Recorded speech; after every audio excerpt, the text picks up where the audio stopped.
I'm talking to a couple about undergoing an IUI procedure. The first thing to clarify is what type of IUI are they doing? Is it a natural cycle where they're going with a natural, predictable ovulatory cycle?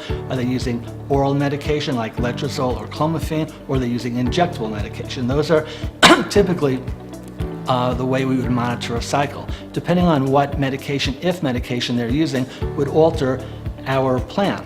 If it's a natural cycle and they have a 28-day cycle and they would really like to do this as naturally as possible, we would probably have them come in around day 10 to 12 of their natural cycle, because we would anticipate they'd be ovulating around day 14.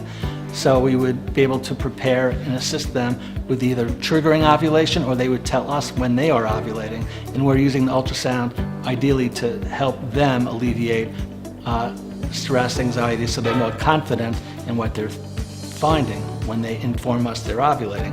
That would be a natural cycle. With Clomid or letrozole, we would give them medication. We would do a baseline ultrasound, do an ultrasound and blood test several days after they complete that medication, and then we could basically see how each individual responds each cycle and trigger ovulation at the appropriate time, and then would recommend IUI, sexual intercourse, whatever the couple is comfortable with. As far as injectable medication, they would generally come in again on day 2, 3, or 4 of their cycle, have a baseline ultrasound and blood, make sure everything looks accordingly. They would be instructed very nicely by our nursing staff how to take medication, and they would do so daily, and probably come back after maybe 4 or 5 days of medication initially to see how they're responding to the medication.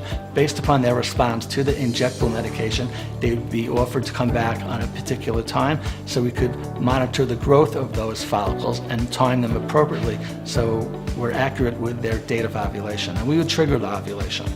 Those are pretty much the different strategies involved for insemination.